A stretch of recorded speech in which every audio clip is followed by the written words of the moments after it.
Hello viewers, welcome to Learners Region. In this video we are going to see operators part 2.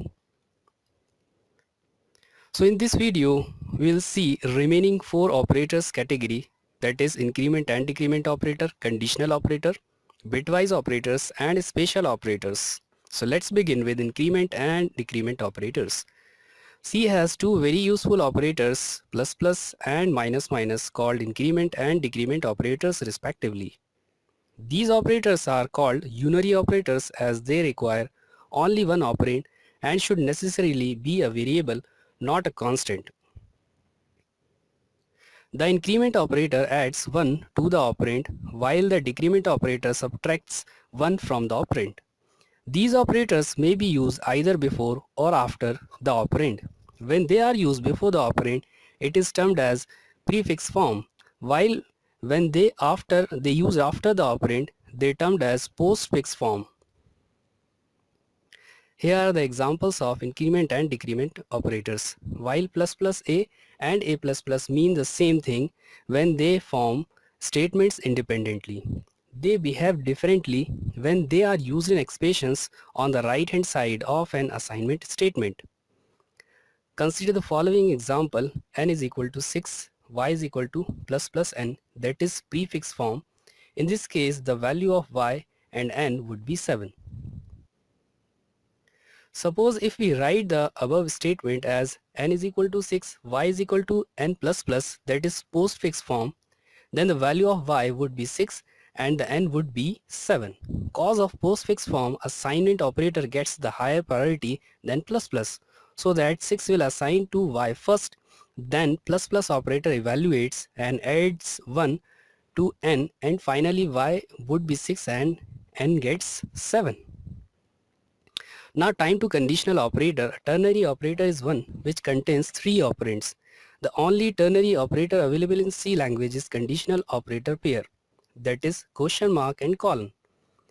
It is of the form expression 1, question mark expression 2, colon expression 3. This operator works as follows. Expression 1 is evaluated first. If the result is true, then expression 2 is executed. Otherwise, expression 3 is executed. Let's see the example. So in this example, we are using conditional operator to find the greater number between two numbers.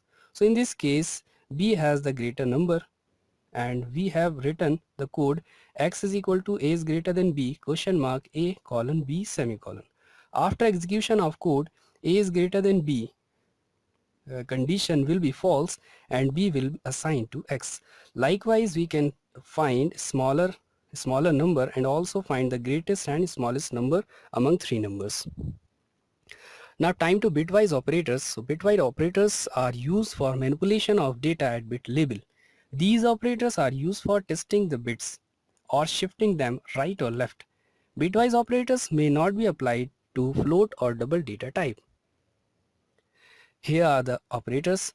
Single AND sign is used for bitwise logical AND. Single pipe sign is used for bitwise logical OR.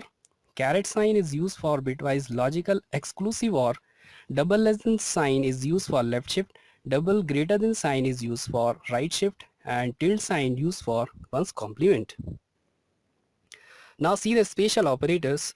So C supports some special operators such as comma operator, size of operator, pointer operators, that is and sign or ampersand and asterisk sign, and member selection operators, that is dot and arrow operator.